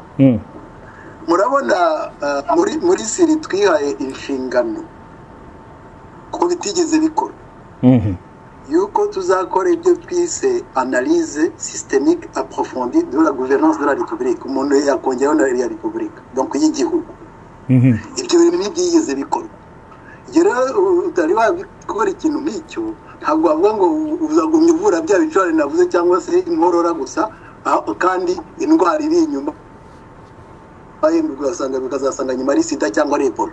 Aha rero uko bavuga ngo twese bizakorwa n'ahandi, bizakorwa koko n'abatangarumuri se n'abacurabwenge bagomba kwerekana uko ibibazo objective uko ibibazo biteye, bagatanga na piste aho noneho basanga kuko na cya kibazo cyitwa cy'amoko ubundi usanga ari ikibazo cyitwazwa n'ubutegetsi bwo aribwo bwose kugira ngo babugeho cyangwa se babuveho. Mwabizi uko byagenze muri 73 aho kudeta yabaye bitwaje nanone ikibazo cy'amoko, ejo bundi ikibazo cy'impunzi, inyuma y'ikibazo cy'impunzi cyari muri 1990 cyari ikibazo cy'amoko. Tuvugisha ukuri n'ibyo rero no kuyobora uti nari ntangiye kuba ibi dukora ni prise de conscience yo kugira ngo koko dushake impamvu. Urakoze Victor, aho nagira ngo buretse gatoya Semana avuze ikintu cy'ingenzi, avuga ati bisaba yuko abantu bakora ubushakashatsi, bakora amasesengura yimbitse. Ati nibyo muri siri bafitemo gahunda. Nibwira ko abantu bashyirwa muri za komisiyo ubundi kenshi aba ari abantu b'impuguke, baba bagomba gukora icyo kintu cy'ubushakashatsi bwimbitse ku kibazo iki n'iki, ndetse bakanagaragaza inzira zanyurwamo ngo icyo kibazo gikemuke. None mumbwire kuri ikintu kirebana n'iyi komisiyo y'ubumwe n'ubwiyunge mu Rwanda, murabona ko imaze imyaka 20, ni hafi 20 igiyeho. None ubu mu mwaka w'ibihumbi 2015 iratangaza ko ubwiyunge bukiri kure nk'ukwezi. Mwumva nk'iyo komisiyo iba yaragireyeho iki, yarariye amafaranga ngira ngo ashobora kuba ari menshi, imyaka 20 igashira icyo yashyiriweho ivuga ko nta cyagezweho. Mwumva hari ubushakashatsi bwarakozwe mu by'ukuri? Semana Tarsis wahera kuri icyo ngicyo yenduka ugakomereza ku cyo washaka kongera? Ariko nahera kuri icyo ngicyo ndagira ngo nibutse yuko abavuga ngo ubutegetsi guverinoma igomba kwiyunga n'abaturage, igomba kwiyunga hagati yayo. Nagira ngo mbabwire yuko ibyo ngibyo guverinoma cyangwa se ubutegetsi nibaringa nibyo umushakashatsi witwa Emile Durkheim w'umufaransa muri sociologie avuga ati bihisha inyuma y'ikintu kitaba cyabaringa kugira ngo bagere ku nyungu zabo. Donc ni ikintu se inime umutegetsi meya kanaka cyangwa se ministre kanaka agatanga ibyemezo hanyuma agasenyera abantu nk'uko ubu ngubu mu Rwanda narindimo kureba amakuru yatambutse hari umukecuru rwose basenyeye inzu, hanyuma byarangiza ati singewe ni leta. Ni ikintu kitabaho, ntimubimbaze mujye kubaza leta. Ni ukuvuga rero icyo kintu twagombye kukivanamo tukavuga tuti ni kanaka wagikoze, nubwo ari mu nzego z'icyo kintu cyabaringa ariko ugomba kubiryozwa. Icyo kintu rero tugomba kukigarukaho, twihisha inyuma y'ibintu za ONG za societe, ibyo nibahinga ntitubona uwo tubibaza ufatika. Noneho ndagira ngo ngaruke rero kuri icyo kintu cy'ubushakashatsi. Icyo kintu cy'ubushakashatsi niba mwarabonye iriya komisiyo nta bushakashatsi ngiye mvuga ko yakoze. Iyo bavuga ngo abanyarwanda ngo ubumwe n'ubwiyunge buracyari kure nk'ukwezi, ngo ariko baremeza yuko baraga abana babo ubunyarwanda kurusha uko babaraga amoko. ibyo bintu biranyuranye rwose ni ibintu gikomeye cyane uravuga ngo ubumwe n'ubwiyunge hagati y'abatwa n'abatutsi n'abahutu biracyari kure nk'ukwezi ukavuga ngo none abanyarwanda bafashe indi ntambwe bararaga abana babo ubunyarwanda kurusha amoko ni ikintu kitabaho tuvuga bati noneho wenda barabona yuko mu myaka 100 iri imbere 50 iri imbere batazaba baraga abana babo ikintu cy'uko bazaba baraga ubunyarwanda ariko ntabwo wavuga ngo abanyarwanda bataraga abana babo ubunyarwanda kurusha ubwoko bazi yuko kanaka afunzwe kubera ubwoko asenyerwa kubera ubwoko hanyuma noneho ni ikintu kitumvikana ubwo bushakashatsi ni igicagate n'ababikoze ni ya maco y'inda ni kwa kubura ubwisanzure n'umutimanama udafite ubwandu bwo kuvuga ati iki kintu reka tukivuge uko kiri twe kurya iminwa nk'uko François yabivugaga bagashakisha ukuntu bagoreka kugira ngo bagaze leta iriho ya FPR kugira ngo bakomeze barya amafaranga bakomeze babone umugati ibintu rero tugomba twebwe kuvuga tuti icyo bintu ntago bikwiriye umuntu witwa ngo ni umunyabwenge y'universite bahaye inshingano yo kuvuga ati ducukumburire aho ikibazo cy'ubwiyunge ubu gihagaze nuko twakibonera umuti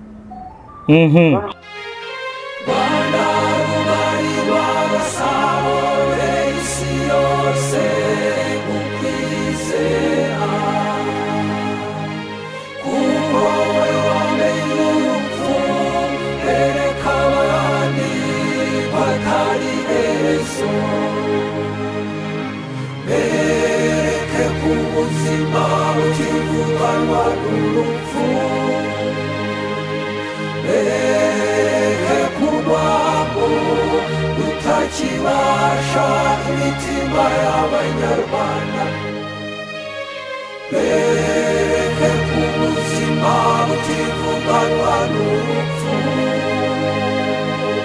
bereke kurwamo rutakibasha imitima y'abanyarwanda mbese muntu utinyuka ugafata umupanga ugatema mugenzi wawe mbese muntu utinyuka ugafata gerenade ukajugunya mu bantu mbese ubwo uyobewe ko itegeko ry'Imana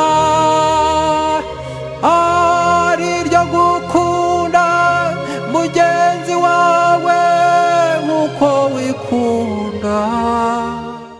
Ismail François nunganire Semana ndagira ngo mukosore gatoya ahantu yavuze ko avuze ikintu gikomeye cyane ko mu bintu turimo dushaka kubakiraho nanone ifuko bisobanuka avuga ati institution leta nibaringa avuga ati n'abantu gatozi la responsabilité ni gatozi umuntu w'umutegetsi yakoze ntabwo ari byo kuko iyo umuntu w'umutegetsi uri mu mwanya w'ubutegetsi afashe decision niyo icyemezo afashe niyo cyaba atari cyiza nk'abari abafata icyemezo cyo kujya gusenyera abantu ariko abikoze kubera umwanya w'ubutegetsi arimo urumva rero ni ubutegetsi bubikoze ntabwo ari we ku giti cye ubikoze wabikoze kubera ubutegetsi kuko bishobora kuba ari amabwiriza yabwiwe no hejuru ni ngombwa rero yuko tubona za institution zikajya imbere y'abantu ntitwebwe dutangiye gukurikirana umuntu ku giti cye twebwe tutari ubwo butegetsi ahagarariye ubwo yuko tumushyize imbere y'ubutegetsi nibyo bituzanira kugira abantu bazi imbere bakajya hejuru y'ubutegetsi bakajya imbere hejuru ya za institution bakigira ibinani kubera ko natwe tubafata aho kubona ko bari mu mwanya wa institution tukabafata tukabashyira hejuru ya institution ibyo rero ni ikintu ifoko dushyira institution imbere abantu bakaza inyuma ya institution niyo bakwihisha inyuma ya institution bazihisha inyuma za institution ziba forte nizo zizabahindukirana zibabaze ziti niko ngiye mu butegetsi bwanjye weho naguhaye gutegeka hariya decision wafashe ntabwo ariyo hariya bavuga ngo ndakunyaze sinakunyaze gusa dufite muri institution yacu dufite amategeko avuga yuko wowe niba ukoze ikosa runaka ugomba kugororwa ngewe guhana ntabwo mbyemera nemera ko umuntu ukoze ikosa kubera ko atasobanukiwe akenshi abatasobanukiwe neza agomba kugororwa rero kugira ngo agaruke mu nzira nziza ibyo rero ni institution zigomba kubikora ntabwo ari abantu tugomba kubikora iyo dutangiye kureba umuntu tuzana ya justice publique none ugasanga la justice du peuple le tribunal du peuple ibyo rero nta kintu bitanga tugarura muri republique de bananieri none ugasanga republique iguye hasi ibintu byose bigasenyuka akavuyo kakaza nicyo nashaka kongeraho Emmanuel yaragiye kugira icyo ayongeraho urarimbaye nibyo komeza urakoze bwana Ismael nagira ngo nshimangire cyangwa se nuze bagenzi banjye bambanjije ibyo bavuga byose ni ukuri dufite ikibazo cy'ubuyobozi ku buryo izo komisiyo mwahoze muvuga kubona zifashaka abagomba kwiyunga n'abatagomba kwiyunga mu buryo cyangwa gutanga imibare y'abiyunze ntibitwibagize ko izo komisiyo zashyizweho ku buryo bw'inzego za guverinoma tuvuga inzego za leta uburyo bw'inzego za guverinoma nk'uko bashyiraho urwego yenda rw'ubucamanza ni muri urwo rwego ziriya komisiyo ziriho mu Rwanda kenshi na kenshi bazishyizeho bagira ngo bazereka amahanga ko niba uburenganzira bw'ikiremwamuntu mu Rwanda bukerensa dore hano dufite komisiyo y'uburenganzira bw'ikiremwamuntu ni muri ubwo buryo bagiye babitekereza nibatangaza rero ko ibikorwa byose babikora nk'uko leta ibishaka bakorera leta aha tuvuge babikora mu buryo FPR yifuza kuko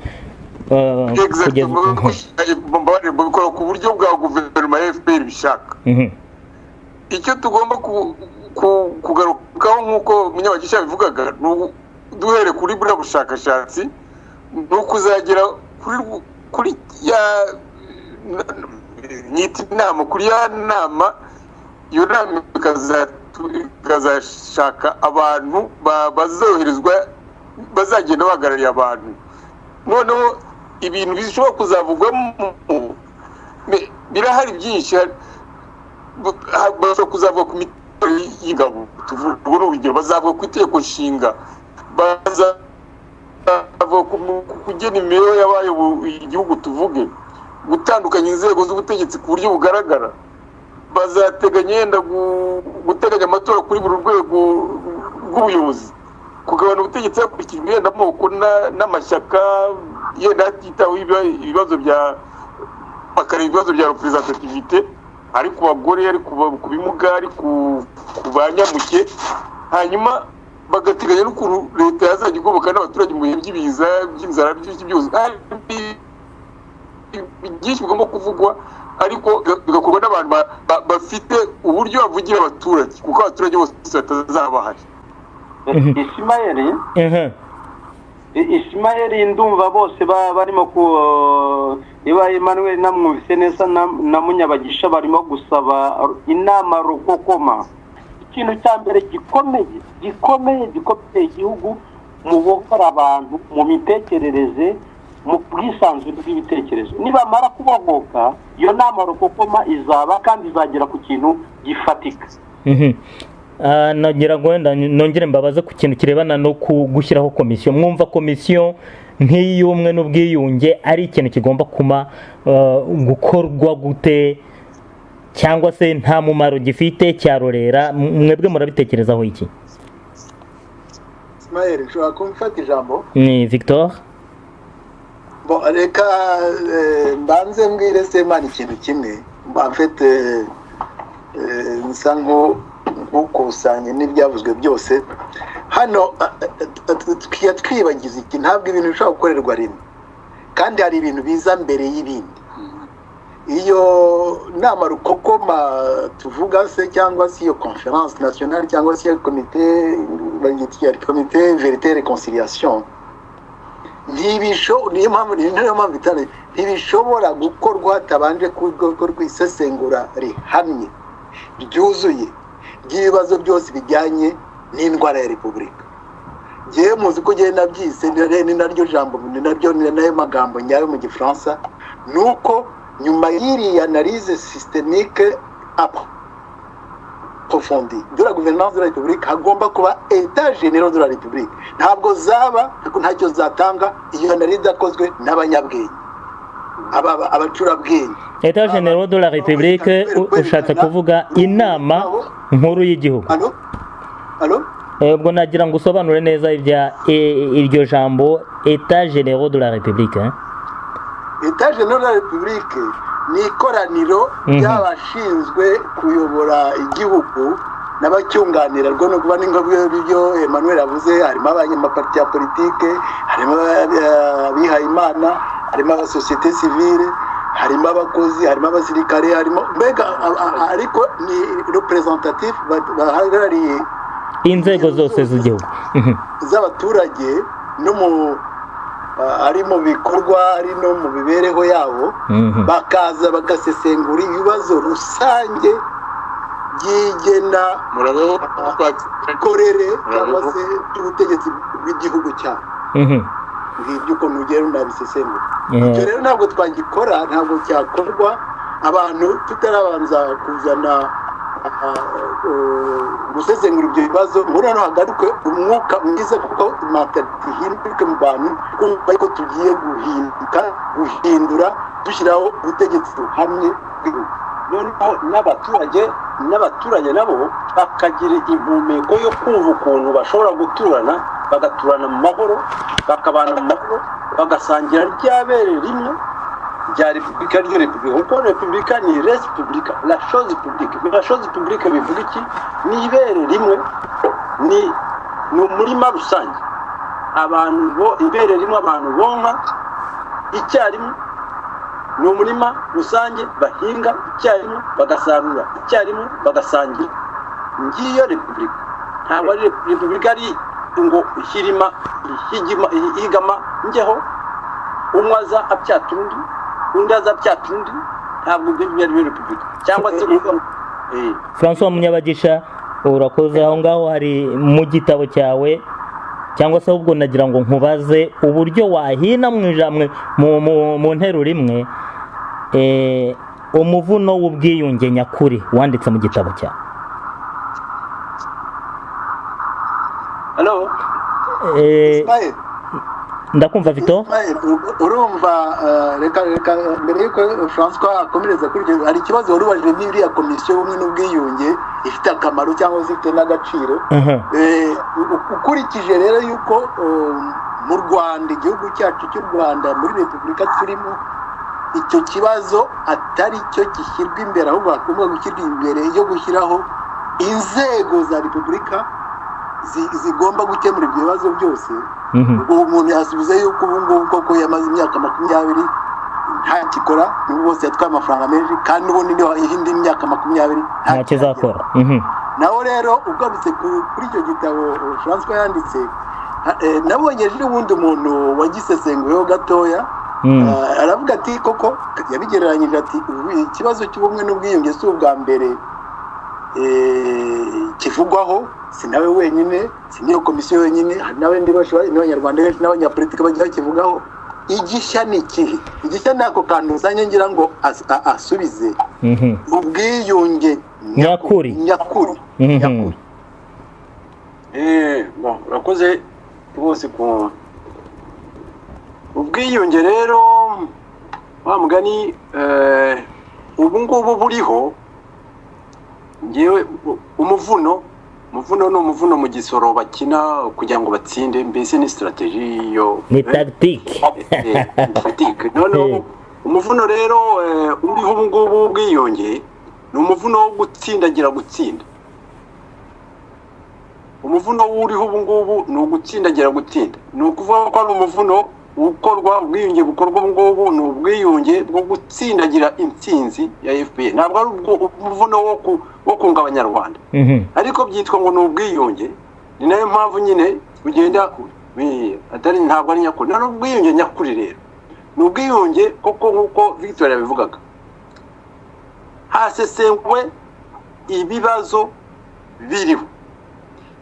biriho by'abanyarwanda nk'uko tuvuga tuti ikibazo nyamukuru ni uko abanyarwanda bararose kuba bari muri repubulika bakumva ko bagiye guhumeka umwuka umwe bagiye guhumeka ubuzima bumwe kubaho ubuzima bumwe hanyuma bukajya mu gitondo ijoro rikabagwira byaje kugenda bite bategetse byaje kugenda bite noneho rero muvuno w'ubwiyunge nyakuri ni uko hagomba kubaho kugira ngo koko ubwiyunge bubeho ni uko habaho icyo gihu cyo kwitana ba mwana kikabaho gukeka undi kikabaho kubeshya undi bikavaho gufungirwa ubusa bikavaho kwicwa ntuzo bikavaho kwambutwa kwawe bikavaho ibyo uwo muvuno rero bidusaba guhinga ubupfura kuko kukivuga guhinga ubupfura mbere na mbere kuba kenshi la question existentielle abantu bapfa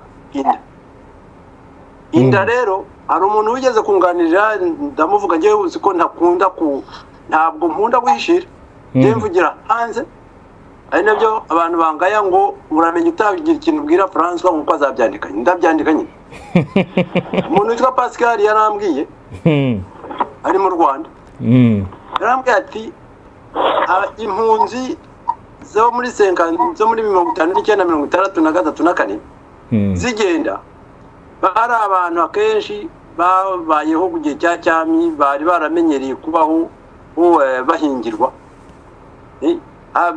bakagenda bahetswe inda zarakwarurutse bafite inda nini cyane bageze ku mupaka ibyumba bagana i Bugande bahunga inda ngo zirabashibuka zirababwira ziti mva rero mwabagabo mwe ntabwo mwebwe ko tubabona ntabwo mumenyereye gukorera inda none mugiye kutwicira inzara hariya hakurya udusige hano abantu ngo bafata inda barambika aho ngaho barambuka bijyanira ubwonko bageze Bugande bari basigaranye umutwe gusa umutwe barawukoresha pe barawukoresha bagera aho bagera ubwenge bwo kuvuga batirika tuzasubira u Rwanda dushobora gusubira u Rwanda nubwo turi bake turabatigaye buke turatashye umutwe mwiza n'ubwenge bafite barashoreye baraje bageze igatuna igihe bagiye kwambuka ngo zanda zirabashibuka muraho murakaza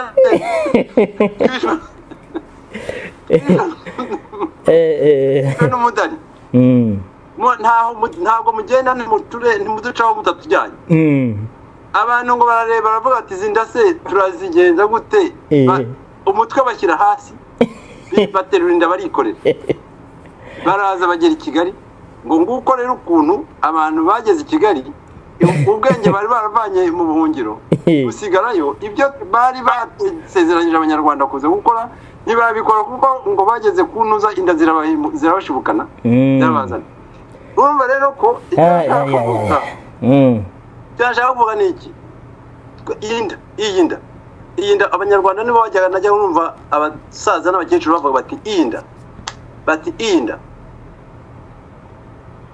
inda ni ikintu kibi cyane none iyo nda rero kugira ngo tuyitsinde itadushibukana itatugora ni ukuvuga ko tugomba kuba imfura ni iki rero kera najyaga numva bavuga ngo Rwigemera musekera ngo uriya ngo ni umudabagizi Rwigemera yajyaga guhaha agahura n'umuntu akamubwira ati yewe mwa njyanira imuhira abantu bakajyaho ngo ni ibya cyami ntabwo nuko Rwigemera ntabwo yari akigendera ku bintu iby'inda nta kintu cyari bimubwiye inda si cyo kamara azi neza ko abantu bagomba kwimfura niba guhaye ibintu arakwizera urabijyana niba udashaka kubijyana uramubwira uti ntabwo mbijyana cyangwa si impazi bipfura rero kuba imfura ni ukuba dekonegite ku bintu umuntu akaba konegite ku bumuntu nakubwo ndabizi uzi ko ari inzozi zitajya mu ngiro nakubwo ndabizi uraharanira ishema n'amafaranga mbese banyarwanda ni ryari tuzumva ku itegeko ry'Imana ari ubuvandimwe mbese banyarwanda ni ryari tuzumva ku itegeko ry'Imana rigomba kuba ingiro mbese banyarwanda ni ryari tuzumva ku itegeko ry'Imana riruta ibintu n'amafaranga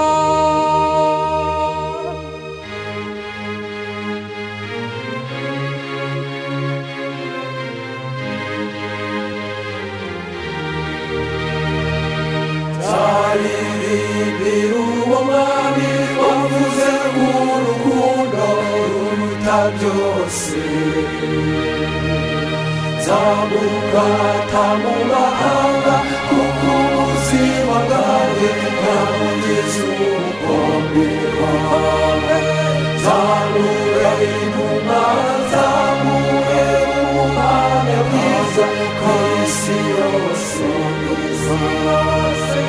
igihe kirageze ngo twerekane abanyarwanda bamenye Imana reconciliation nyakuri ngiye ubwiyunge nyakuri budusaba kuba imfura noneho tukavugisha ukuri imfura ntabwo ipfa tukavugisha ukuri tudatinya ngo barante umutwe niba utinya gucibwa umutwe ukarambika hasi ugaterura inda ugashyira ku mutwe urumva ko ni wowe wiciye Ismail reka mpinde ibyo avuze mu kintu hina turimo twegereza cya siri kurangiza ikiganiro donc ubwiyunge nyakuri ashaka n'uba François byexplique neza ni ugukoresha ubwenge nyarwanda mu kugarura ubumuntu n'ubupfura mu banyarwanda umuntu yabirezima Ismail rero reka nanjye sozereza aho ngaho mvuga nti ubwenge nyarwanda ni ibintu bigoye ubwenge nyarwanda harimo ya mayeri n'iki ariko ntago nketse ko ari byo manege ashatse kuvuga ubwo noneho ngiye icyo nshaka kugarukaho bamuga amacumu y'inda ntashira igorora niko Rugamba yavugaga tugomba rero wa mugani guha rugari umutimanama ubwenge inda tukayishyira ku karubanda tukayijugunya hariya ariko rero ibyo kugira ngo bigerweho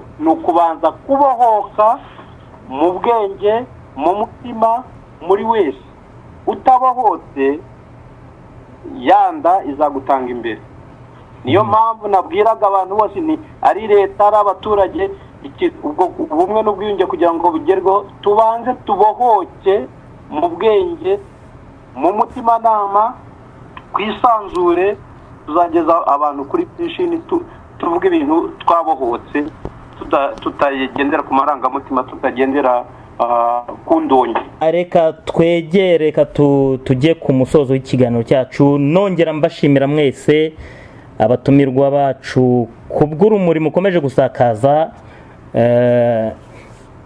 izina ryanyu muri abatwara rumuri Veperex na Siri twahagurukiye gufasha igihugu cyacu gusohoka mu icuraburindi ry'inzangano n'ubugome icuraburindi ry'ikinyoma n'uburiganya turaharanira ko abanyarwanda bagira impumeko nshya bakagira ubupfura bakagenda bemye kandi bafite ishema ry'igihugu cyabo abayobora u Rwanda nabo bakarangwa n'impagarike bityo inzozi mbi ziherekeza isimburana ku butegetsi mu Rwanda zizaba amateka ndibutsa abatwumva ko twari kumwe na François Munyabagisha Victor Manege Gakoko Maître Innocent Twagiramungu nubwo umurongo wa telefone utadukundiye Emmanuel Senga na Tarsis Semana ngende Ismail Mbonigaba na mugenzi wanjye Jean Claude Murindahabi wamfashije tubasezeyeho tubarara iki kiganiro cyacu cy'icyumweru gitaha murakoze Imana ihindura imitima itaha u Rwanda ishema n'urukundo byanjye si ibyo mvana mu buzima bw'aha munsi si n'ibyo mvana mu bintu ahubwo mfite ishema ry'ubumuntu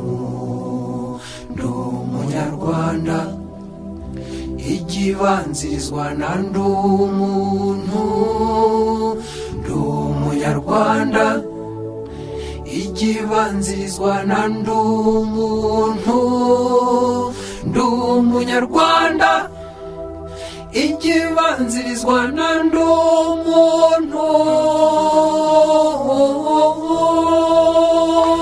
urupfu nicyo kibi kiruta ibindi urupfu nicyo kibi kiruta ibindi ariko